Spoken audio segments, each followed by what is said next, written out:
ഇന്നലെ മുതൽ ടിവിയിൽ കാണുന്ന വലിയ വാർത്തയാണ്. LPG സിലിണ്ടറുമായിട്ട് 2 കപ്പൽ ഇന്ത്യയിലേക്ക് വരുന്നു. ഇന്ത്യൻ പ്രധാനമന്ത്രി ഇറാനിലെ പ്രസിഡന്റുമായിട്ട് എന്തൊക്കെയോ സംസാരിച്ചു. എന്നിട്ട് ഇന്ത്യൻ കപ്പലുകൾക്ക് പെർമിഷൻ കൊടുക്കും. ആകെപ്പാടെ ചെണ്ടകൊട്ടും ബഹളമാണ്. പ്രത്യേകിച്ചും താമര കുഞ്ഞുങ്ങള് അങ്ങ് അലച്ചു വാരുകയാണ്. ഇതുകൂടാതെ പെട്രോളിയമായിട്ടും ഒരു ഷിപ്പ് പോന്നിട്ടുണ്ട്. ഒരിടത്ത് എഴുതിയിരിക്കുന്നു 90,000 മെട്രിക് ടണ്ണുമായിട്ട് വരുന്നുണ്ട്, വേറൊരിടത്ത് 12 ലക്ഷം ബാരൽ വരും. ഇങ്ങനെയൊക്കെ വലിയ വലിയ കണക്കുകളാണ് കാണിച്ചത്. ഇതൊക്കെ കണ്ടു കഴിയുമ്പോൾ ഇന്ത്യയിലെ ജനങ്ങൾ മൊത്തം മണ്ടന്മാരാണ്, അതായത് മലയാളികൾ ഉൾപ്പെടെ എന്നാണ് എന്റെ ചോദ്യം. ആരും തന്നെ ഇതിനെക്കുറിച്ച് ഒരു തിരുത്ത് കൊടുത്ത് കണ്ടിട്ടില്ല. അതിലാണ് എനിക്ക് വിഷമം. ഞാൻ ആദ്യം പെട്രോളിയം വരുന്ന കപ്പലിനെ കുറിച്ച് പറയാം. 12 ലക്ഷം ബാരൽ പെട്രോളിയം വരുന്നു എന്ന് പറയുന്നു. ഈ കപ്പലുകളിലെല്ലാം 12 ലക്ഷം ബാരലുകൾ ഇങ്ങനെ അടുക്കി വെച്ചിരിക്കും. അല്ല, ഇത് നമ്മളെ വെറുതെ ഒന്ന് തെറ്റിദ്ധരിപ്പിക്കാൻ വേണ്ടിയിട്ടും അല്ലെങ്കിൽ അതിന്റെ വലിപ്പം കുറെ ഭയാനകമാക്കി കാണിക്കാനും വേണ്ടിയിട്ടാണ് ഈ 12 ലക്ഷം ബാരൽ. ഈ 12 ലക്ഷം ബാരലാണ് ആ അളവ്. ഇത് ബാരലായിട്ടല്ല വരുന്നത്. ഇത് വലിയ വലിയ ടാങ്കുകളിലാണ് ഷിപ്പിനകത്ത് നിറച്ചിരിക്കുന്നത്. നമ്മുടെ ഇന്ത്യൻ പോർട്ടുകളിൽ വന്നു കഴിയുമ്പോഴേക്കും അതിനൊരു പൈപ്പ് വഴി പമ്പ് ചെയ്ത് അവിടുത്തെ റിഫൈനറിയിലെ വലിയ വലിയ ടാങ്കുകളിലേക്ക് മാറ്റുകയാണ് ചെയ്യുന്നത്. ഇത് പൊതുവെ 2 ദിവസമൊക്കെ എടുക്കും ഇങ്ങനെ ട്രാൻസ്ഫർ ചെയ്യാൻ വേണ്ടിയിട്ട്. അല്ലാതെ അവിടുന്ന് ആരെങ്കിലും വന്നിട്ട് ക്രെയിനിൽ ബാരൽ പൊക്കി എടുത്തകത്ത് വെക്കൊന്നുമല്ല. ഈ 12 ലക്ഷം ബാരൽ എന്ന് പറയുമ്പോഴത്തേക്ക് ഒരു വലിയ തിമിംഗലത്തിനെ പിടിച്ചുകൊണ്ട് വരുന്ന പോലെയാണ്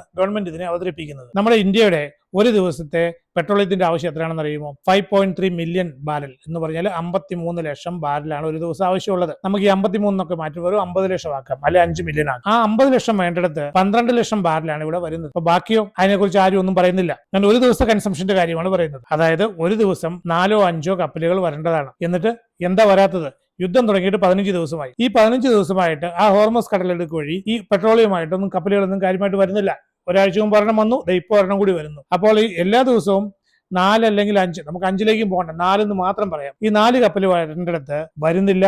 4 × 15 60 കപ്പലുകൾ വരേണ്ടിടത്ത് ഇപ്പോൾ ആകെ വന്നിരിക്കുന്നത് 2 കപ്പലുകളാണ്. ഇന്ത്യ ഗവൺമെന്റ് പറയുന്നുണ്ട് നമുക്ക് 60-65 ദിവസത്തേക്കുള്ള പെട്രോളിയം സ്റ്റോക്ക് ഉണ്ട്. സമ്മതിച്ചു. പക്ഷേ കഴിഞ്ഞ 15 ദിവസമായിട്ട് 60 ഷിപ്പുകൾ വരേണ്ടിടത്ത് ആകെപ്പാടെ 2 ഷിപ്പേ വന്നിട്ടുള്ളൂ. ബാക്കി 58 ഷിപ്പുകൾ, ഞാൻ ഏറ്റവും കുറഞ്ഞ കണക്കാ പറയുന്നത് കേട്ടോ, ബാക്കി 58 ഷിപ്പ് പെട്രോളിയം ഇവിടേക്ക് വന്നിട്ടില്ല, വരുന്നില്ല. അപ്പോഴാണ് ഇടയ്ക്ക് റഷ്യയിൽ നിന്ന് ഓയിൽ മേടിച്ചോളാന്നൊക്കെ പറയുന്ന കാര്യം. എന്നിട്ടും ഗവൺമെന്റ് പറയുന്നത് ഇവിടെ ഇഷ്ടം പോലെ സ്റ്റോക്ക് ഉണ്ട്. ഒരു മാസം 60 ഷിപ്പുകളാണ് വരേണ്ടതെങ്കിൽ 15 ദിവസത്തിൽ 30 ഷിപ്പ് വരണം. 30 ഷിപ്പ് വരേണ്ട സ്ഥലത്ത് 2 ഷിപ്പുകൾ വന്നിരിക്കുന്നു. എന്നിട്ടും ഒന്നും പേടിക്കണ്ട, ഇവിടെ നമ്മുടെ ഇഷ്ടം പോലെയുണ്ട്. മറ്റൊരു കാര്യം കേട്ടായിരുന്നോ? പ്രധാനമന്ത്രി പറഞ്ഞത്രേ ഇന്ത്യൻ റിഫൈനറികളോട്, ഇന്ത്യൻ ഓയിൽ കമ്പനികളോട് നിങ്ങളുടെ പ്രൊഡക്ഷൻ കപ്പാസിറ്റി ഒരു 30% ഇപ്പം അങ്ങോട്ട് കൂട്ടിക്കണം. ഇത് ആദ്യം ഇംഗ്ലീഷ് ചാനലുകൾ, പിന്നെ ഹിന്ദി ചാനലുകൾ, പിന്നെ ഗവൺമെന്റിന്റെ വക്താവ്, പെട്രോളിയം മിനിസ്റ്റർ, അത് കഴിഞ്ഞ് പാണ്ഡ്ര കേരളത്തിലെ മലയാളം ചാനലുകളും പറഞ്ഞിരിക്കുകയാണ് ഇന്ത്യയിലെ പ്രൊഡക്ഷൻ കപ്പാസിറ്റി ഒരു പ്രധാനമന്ത്രി പറഞ്ഞതനുസരിച്ച് 30% വരെ വർദ്ധിപ്പിക്കാൻ പോവുകയാണ്. അപ്പൊ എന്റെ ചോദ്യം, അങ്ങനെയാണെങ്കിൽ ഇത്രയും നാളും ഈ കഴിഞ്ഞ കുറെ വർഷങ്ങളായിട്ട് എന്തെടുക്കുമായിരുന്നു ഇവിടെ? ഈ ഒറ്റയടിക്ക് പ്രധാനമന്ത്രി അങ്ങോട്ട് ഓർഡർ ഇടുമ്പോഴേ 30% വർദ്ധിപ്പിക്കാനുള്ള കപ്പാസിറ്റി നമുക്കുണ്ടെങ്കിൽ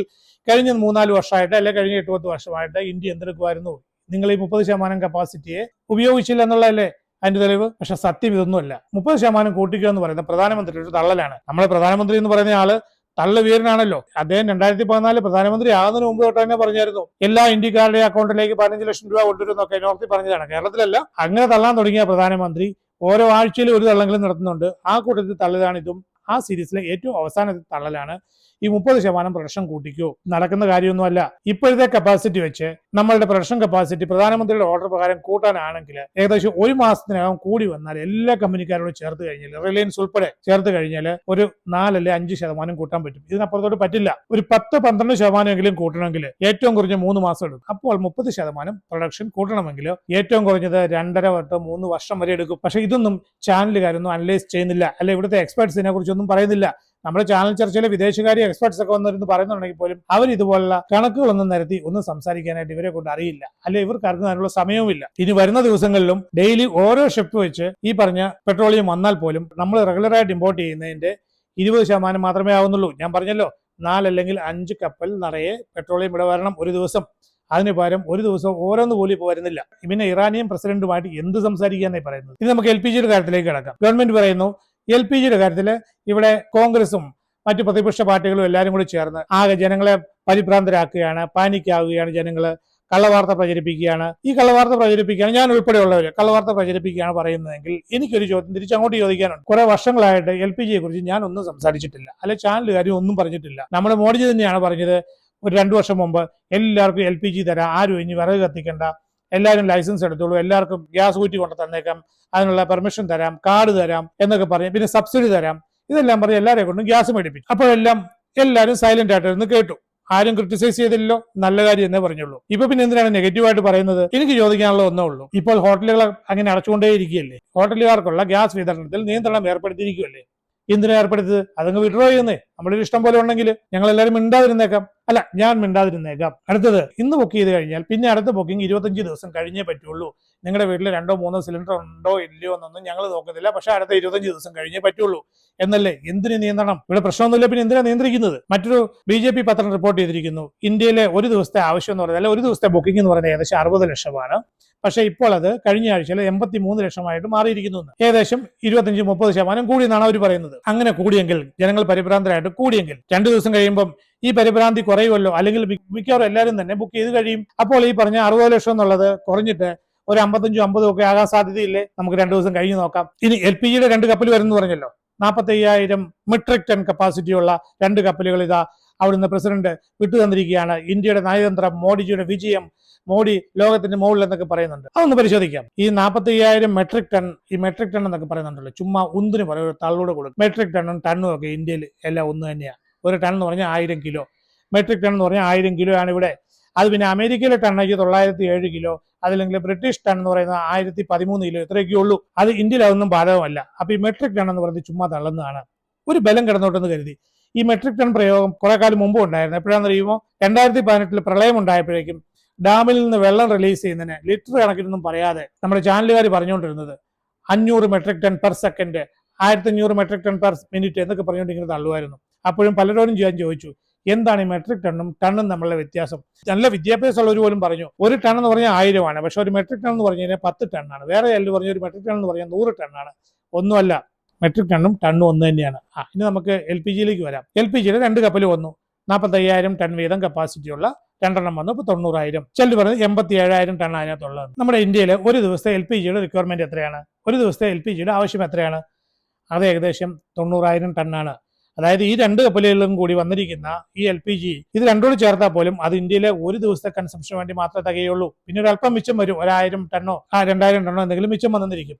എന്നാലും ആവറേജ് കണക്ക് കൂട്ടി കഴിഞ്ഞാൽ ഒരു ദിവസത്തേക്ക് ആവശ്യമുള്ളതാണ് ഇപ്പോൾ വരുന്നത്. ഒരു ദിവസം 2 ഷിപ്പെങ്കിലും വരേണ്ടത് 15 ദിവസമായിട്ട് ഒന്നും വന്നിട്ടില്ല. പിന്നെ ഇപ്പോഴത്തെ 2 ഷിപ്പ് വന്നിരിക്കുകയാണ്. ഈ LPGയുടെ കാര്യത്തിൽ ഇന്ത്യയിലെ 40% റിക്വയർമെന്റും ഇന്ത്യയിൽ തന്നെ LPG ഉണ്ടാക്കുന്നുണ്ട്. LPG എന്ന് പറഞ്ഞാൽ ലിക്വിഫൈഡ് പെട്രോളിയം ഗ്യാസ്. ബാക്കി 60% മാത്രമേ ഇമ്പോർട്ട് ചെയ്യുന്നുള്ളൂ.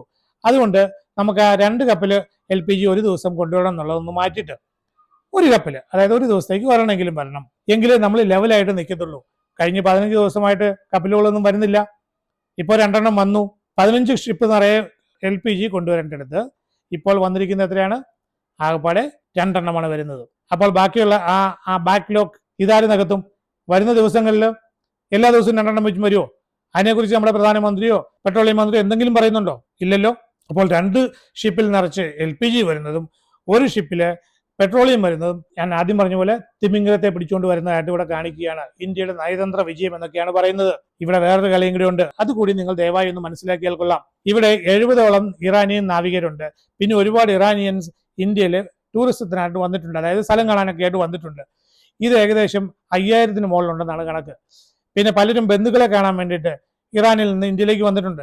ഇന്ത്യയിലെ പ്രത്യേകിച്ച് ഹൈദരാബാദിൽ ഒരുപാട് ഇറാനിയൻ ഒറിജിൻസ് ഉണ്ട്. ഇവിടെ സെറ്റിൽഡ് ആണ്, വർഷങ്ങളായിട്ട് ദശാബ്ദങ്ങളായിട്ട് ഇവിടെ സെറ്റിൽഡ് ആണ്.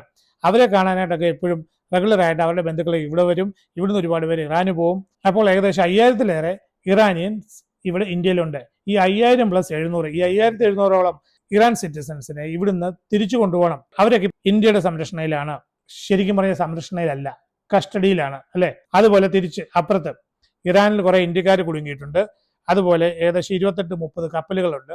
ആ ഹോർമസിന്റെ അപ്പുറത്ത് പെട്ട് കിടക്കുകയാണ്. അതിലെ ജോലിക്കാരെല്ലാം കൂടി ചേർത്ത് ഏകദേശം 700ഓളം ഉണ്ട്. ആ 700 പേര് ഇന്ത്യയിലേക്ക് തിരിച്ചു കൊണ്ടുവരികയും വേണം. ഇല്ലെങ്കിൽ ഇവിടെ മോഡിയുടെ കാലിനടിയിലെ മണ്ണൊലിച്ചു പോകും. അപ്പോൾ ഇവിടെ നടന്നിരിക്കുന്ന ഒരു നയതന്ത്രം എന്താണെന്ന് വെച്ചാൽ, ഇവിടുന്ന് ഇറാൻ നിവാസികളെ അങ്ങോട്ട് പറഞ്ഞു വിടണം സേഫായിട്ട്. അതുപോലെ അവിടെ നിന്ന് ഇന്ത്യക്കാരെയും സേഫായിട്ട് ഇപ്പുറത്ത് കടത്തി വിടണം. ഇങ്ങനെ ഒരു കാര്യമാണ് ഇവിടെ ചർച്ച നടന്നിരിക്കുന്നത്. ക്വിഡ് പ്രോ ക്വോ എന്ന് പറഞ്ഞാൽ സംതിങ് ഫോർ സംതിങ്. നീ ഒന്ന് ഇങ്ങോട്ട് തരാം, ഞാൻ ഒന്ന് അങ്ങോട്ട് തരാം. നീ 10 ഇങ്ങോട്ട് തരാം, ഞാൻ 10 അങ്ങോട്ട് തരാം. ഇതാണ് ഇപ്പോൾ ഇവിടെ നടന്നുകൊണ്ടിരിക്കുന്നത്. ഇതൊന്നും ആരും പറയത്തില്ല. നമ്മുടെ പ്രധാനമന്ത്രിയൊക്കെ അത് മറച്ചു വെച്ചിരിക്കുകയാണ്. പിന്നെ ഇറാനിലെ പ്രസിഡന്റുമായിട്ടാണ് സംസാരിച്ചതെന്ന് പറയാം. പേര് നാക്കെ കിട്ടത്തില്ല, അതുകൊണ്ട് ഞാൻ പറയുന്നില്ല. അവിടുത്തെ പ്രസിഡന്റ് ഉണ്ടല്ലോ, ഇന്ത്യൻ പ്രസിഡന്റ് പോലെയൊക്കെയാണ്. പ്രത്യേകിച്ച് യാതൊരു പവറും ഇല്ല. അതൊരു ഫോർമൽ പൊസിഷനാണ്. പക്ഷേ പ്രസിഡന്റാണ് എല്ലാ സൈന്യത്തിന്റെ അധിപൻ എന്നൊക്കെ പറഞ്ഞുകൊണ്ടാണ് നമ്മളിവിടെ നമ്മുടെ സിസ്റ്റം ഉണ്ടാക്കി വെച്ചിരിക്കുന്നത്. എങ്കിലും ഈ പ്രധാനമന്ത്രിയും ഭരിക്കുന്ന പാർട്ടിയും എല്ലാവരും കൂടി ചേർന്ന് ചില തീരുമാനങ്ങളൊക്കെ എടുത്തിട്ട് അത് പാസ്സാക്കി പ്രസിഡന്റ് അടുത്ത് കൊണ്ടുചെല്ലുമ്പോഴാണ് അവർ ഒപ്പിടുന്നത്.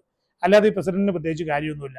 അവർ ആ ഒരു ഓണററി പൊസിഷനിൽ ഇരിക്കുന്നു, ഇടയ്ക്കിടയ്ക്ക് അമ്പലത്തിൽ പോകും, അല്ലെങ്കിൽ ടൂറിന് പോകും, അവിടെ പോയി ചില യുണൈറ്റഡ് നേഷൻസ് ചില മീറ്റിങ്ങിലൊക്കെ പങ്കെടുക്കും, അല്ലെങ്കിൽ ഇടയ്ക്കിടയ്ക്ക് ഓരോ സംസ്ഥാനത്തിലൊക്കെ പോയിട്ട് അവിടെ കുറെ പേർക്ക് അവാർഡൊക്കെ കൊടുക്കും. ഇത്രയൊക്കെ ഉള്ളൂ. ഇതുപോലെ തന്നെയാണ് ഇറാനിലും. അവിടുത്തെ പ്രസിഡന്റിന് പ്രത്യേകിച്ച് യാതൊരു പവറും ഇല്ല. ആ പ്രസിഡന്റുമായിട്ട് എന്ത് നയതന്ത്രം സംസാരിച്ചെന്നാണ് നമ്മുടെ മോഡിജി പറയുന്നത്. അവിടുത്തെ സുപ്രീമോ ഫോണിൽ കൂടെ പോലും നമ്മുടെ മോഡിജിയോട് സംസാരിക്കാൻ തയ്യാറാകുന്നില്ല. ഇവിടെ ഒരു നയതന്ത്രവും നടക്കുന്നില്ല.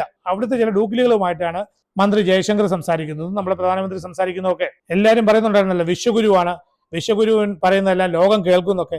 എന്നിട്ട് ഈ യുദ്ധം തുടങ്ങിയ കാര്യം വിശ്വഗുരു അറിഞ്ഞോ? അല്ലെങ്കിൽ യുദ്ധം തുടങ്ങിക്കഴിഞ്ഞ് ഏതെങ്കിലും ഒരു രാജ്യം വിശ്വഗുരുവിനോട് വന്ന് ഇതിനകത്തുനിന്ന് മീഡിയേഷൻ നടത്തണം, ഈ യുദ്ധം ഒന്ന് സെറ്റിലാക്കി തരണമെന്ന് ആരെങ്കിലും അഭ്യർത്ഥിച്ചോ? ഏതെങ്കിലും ചെറിയ രാജ്യം, ഒരു സൗദി അറേബ്യ ആയിക്കോട്ടെ, അല്ലെങ്കിൽ ഇറാന്റെ കാര്യം വിട്, സൗദി അറേബ്യ ആയിക്കോട്ടെ, ദുബായ്, അല്ലെങ്കിൽ അബുദാബിയിലെ ഷെയ്ഖ്, അതല്ലെങ്കിൽ ഒമാൻ, ആരെങ്കിലും ഇല്ലല്ലോ. ഇപ്പൊ തിമിംഗലത്തിന്റെ കാര്യമൊക്കെ എല്ലാവർക്കും മനസ്സിലായല്ലോ. ഇനി ഇന്ത്യയിൽ വരുന്ന ആഴ്ചകളിൽ സംഭവിക്കാൻ പോകുന്നത് ഈ പെട്രോളിയത്തിന്റെയും അല്ലെ പെട്രോൾ ഡീസൽ ഇവയുടെയൊക്കെയും അതുപോലെ തന്നെ LPGയുടെയും ക്ഷാമം തുടരും. എല്ലാ ദിവസവും അവിടുന്ന് 5 കപ്പൽ വീതം വിട്ടാൽ പോലും ഇവിടുത്തെ ഇപ്പോൾ കുറഞ്ഞിരിക്കുന്ന അത് ബാലൻസ് ചെയ്യാൻ പറ്റില്ല. ഈ 5 കപ്പലൊന്നും വിടാനൊന്നും പോകുന്നില്ല. അവിടെ എവിടെയാ പ്രൊഡക്ഷൻ? അവിടെ ഇറാൻ കൊണ്ടുവന്നിട്ട് അറേബ്യൻ രാജ്യങ്ങളെല്ലാം ബോംബിട്ട് തകർത്ത് വെച്ചിരിക്കുകയാണ്. അവിടുത്തെ പ്രൊഡക്ഷനൊക്കെ ഏകദേശം 40% കുറഞ്ഞിരിക്കുന്നത്. പിന്നെ അവരെല്ലാവരും ഇന്ത്യക്ക് മാത്രമല്ല ഇത് സപ്ലൈ ചെയ്യുന്നത്. ഈ ഫ്യൂലൊന്നും 50-ന് മേൽ രാജ്യങ്ങളിലേക്കാണ് ഈ ദുബായിൽ നിന്നൊക്കെ ഈ പെട്രോളിയം കയറ്റി അയക്കുന്നത്, അല്ലെങ്കിൽ ഗ്യാസ് കയറ്റി അയക്കുന്നത്.